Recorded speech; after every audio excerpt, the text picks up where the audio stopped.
You want to achieve in the next 3 years. It takes 3 years to accomplish anything meaningful. Make something different out of yourself every 3 years. Internet search yields that kind of wisdom for life. He had 3 years. 3 years to build a team. 3 years to 3 years to wrap it up. How well did he do? Well, in 3 years, he walked more than 10,000 steps every day. In 3 years, he truly saw people who had been invisible, overlooked, or intimidated. In 3 years, he demonstrated leadership, a style of it that revolutionized the religious landscape. In 3 years, he was adored by the masses and became anathema to those in power. This was Jesus. But what happened to him over the course of those 3 years? Well, let's ask them. They may have said something like this: we were stretched, challenged, healed, accepted, welcomed, fed, and we were faithful to him. Our lives were renewed, our dreams soared with little notice, at least none that we understood. Our world was devastated. For 3 years, his opposition had watched and schemed and ultimately trapped him to face their wrath. A mere 48 hours later, before sunrise, one of these followers, Mary, arrives at the place his body had been taken. We could essentially say it was the time when our minds relentlessly and numbingly repeat the events up to that moment. Self-doubt, wave upon wave of anger, the plummet into despair, fear that time had been wasted investing in this new venture that was now going down. What had happened in the previous 3 years was not erased, but the scars that remained from early trauma were again visible. The hunger that had been stilled reverted to that familiar growl in the belly. The illnesses healed, taunted with twinges of sensation. Wait, was that pain again? Downtrodden souls were lifted in their depressed environment, and now they feared that they would slip back to a previous state. The emotional terrors that had been eased lurked in dark mental corners. It seemed that every wound that had been healed resurfaced, and scabs were torn open once more. All because of the execution of this one innocent man, but not just any man. This man of God who had brought much hope of redemption. Where do you go? What's left to do? Will light ever shine again? In our agony, we want to curl up in a fetal position. We want to go back to normal, if we can remember what that was. We want to numb the pain in any way possible. And in the process, we deny our present reality because maybe, just maybe, we may find it is not so. Come with me into Mary's space after she bade farewell to her dear teacher, her trusted friend, the hope that had given her a second chance. Did she wander through her home aimlessly throughout that day, the day after, unmotivated, unable to comprehend, unwilling to simply move on? Did she sit for long hours staring at the cooking stove in the corner? When night fell, did she stay in her favorite chair, pull up her knees to her chin, and wrap that Afghan around her shoulders? Or did she go to bed, only to toss and to turn with what ifs and how dare they and what now? Did she shake her fist at the heavens? Did she weep into her tea silently? When did she decide she would head out at dawn? Or was that a spur-of-the-moment decision? It was still dark. We know that Mary gets up early, heads out alone, despite the nagging questions of what she does not, cannot know. Mary encounters a frightening sight, something she does not understand and cannot explain. That enormous boulder securing the body of the crucified Jesus has been moved. Fear grips her heart and she runs. She runs to those whom she believes will help her find answers. But they don't. When her impassioned cry, "I don't know where they put Jesus," yields nothing but a fleeting glance and a hurried retreat by those who presumably were leaders, Mary stays. Mary waits. Mary is not afraid to look a second, maybe even a third time. Mary has been through some things. She carries her own scars.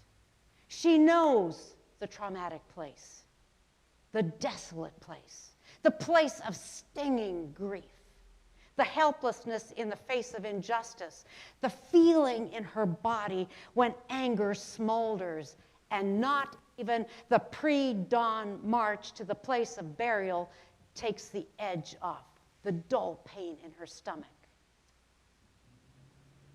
It does not burst the constricting, invisible cord around her chest.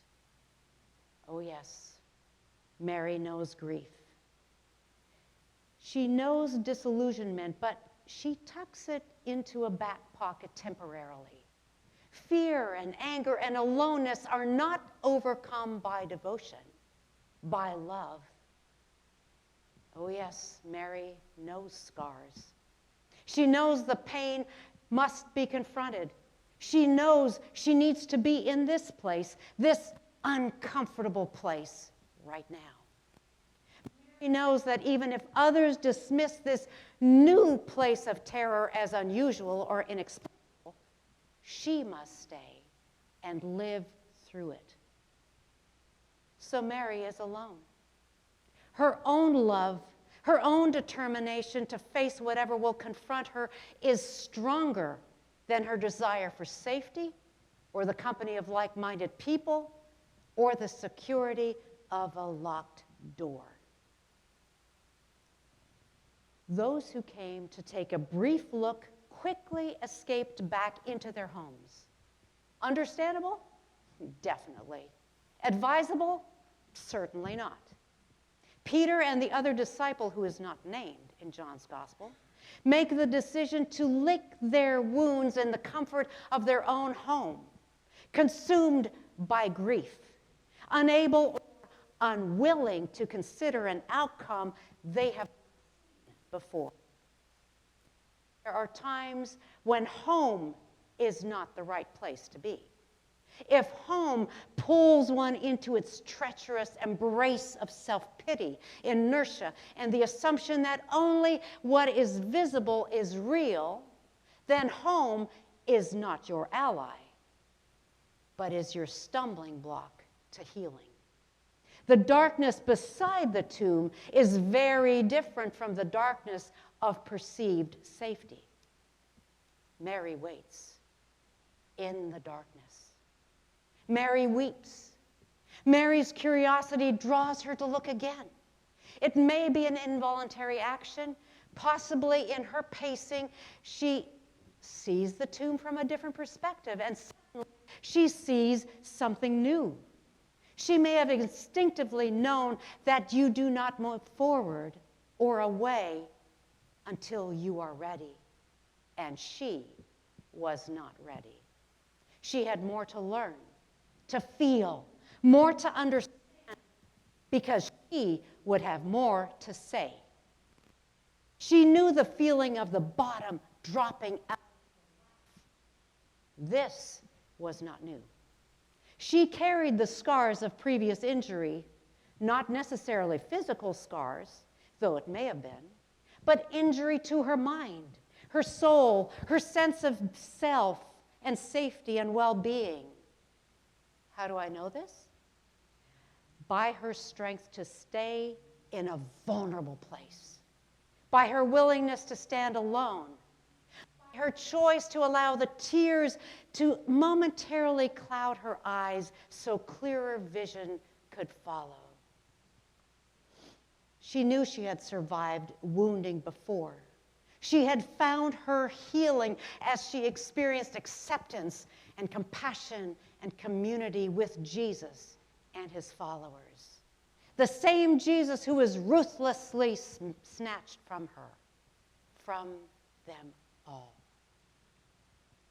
But would she survive this time? This pain, this loss was the deepest she had ever experienced. It was senseless, brutal, sudden, even though Jesus had tried to prepare them.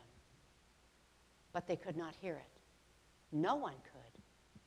What could ever prepare you for that pain? So Mary looks again. Maybe it's the second, the third, the fourth time. But this time, her tears, her vigil, her stooping is interrupted with a question. Why are you weeping? The power of a well-placed, appropriately asked question. This question is an invitation for Mary to look deeply into her own soul to determine the root cause of her tears. We may have expected her to say, "My tears are outrage and pain over the killing of an innocent man." But she doesn't say that. When violence is so ordinary that a brutal assassination of an innocent person has become commonplace, tears flow from a place of frustration that yet another injustice has been committed. Another certainty has been removed.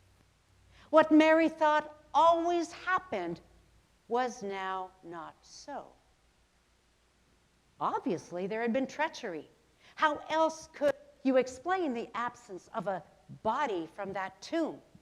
It was secured, entombed, safe from foul play or the expected conspiracy theories around resurrection. The tears of how could they assassinate him became tears of how could they move his body so we cannot even find it. The ultimate intimidation and insult. Mary knew these scars as a woman in a patriarchal, authoritarian culture. Why are you weeping? Mary essentially says, I am weeping because I have again been violated. What is valuable to me has been snatched away unjustly. My security has again been disrupted. My act of love, of devotion, can find no place to rest. Some may criticize Mary's tears for herself, but Jesus doesn't. If you read the entire chapter, which is excerpted in this morning's reading, you'll find that Jesus approaches Mary with invitation, with an outstretched hand, reassurance, and with a further assignment. So we can take heart. Our tears of being unjustly treated, violated, robbed of something precious are not selfish, but valid. Jesus sees these tears. Why are you weeping?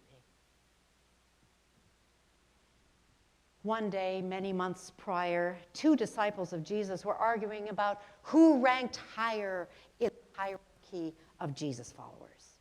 That was during the glory years when it seemed inevitable that Jesus' popularity would stay on an uphill trajectory, and soon he would be acclaimed the king of a new spiritual movement. This is the kingdom they wanted, a kingdom of abundant bread and absence of disease. Acclaim and fame would be guaranteed, and their position also would be guaranteed. A pristine, predictable faith. A smooth, sleek, airbrushed company of saints. Would they have signed on had they known about impending deadly opposition? Were they ready to map out their 3 or 5 or 20-year strategy for this new spiritual community? And now it had been hijacked. There's an interesting phrase that Jesus uses when he slips through the locked doors and joins some of his followers. He showed them the signs of the crucifixion. He did not come in with a weapon or a flag or a newly published version of sacred scriptures. To verify his identity and to reveal his logo, so to speak, the logo of this new community, he shows them the marks of crucifixion. A wound in his side where a spear had punctured him. The scars of the nails that were driven into his feet and into his hands. He may have even pulled back his hair to show them where the thorns had punctured his skull. The marks of crucifixion.